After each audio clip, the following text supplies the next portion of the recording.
This is the Lone Crater YouTube. We hope this video helps. You start by launching Windows Defender immediately.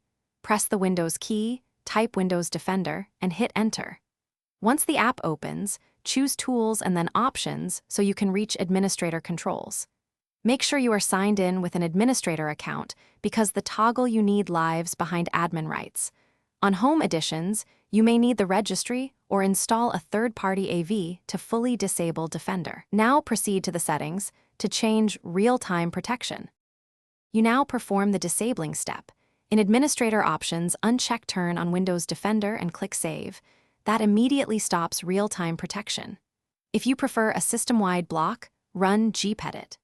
MSC, go to Computer Configuration, right arrow Administrative Templates, right arrow Windows Components, right arrow Windows Defender, and enable Turn off Windows Defender, then reboot.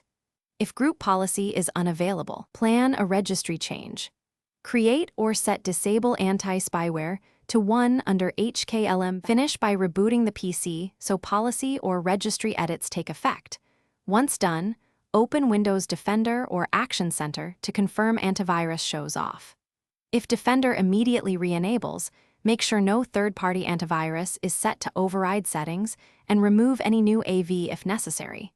Also check services for Windows Defender service set to disabled.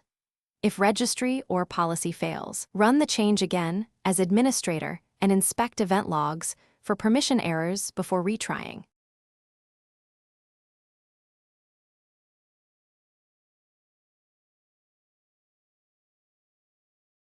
Thanks for watching. Consider subscribing if we helped you.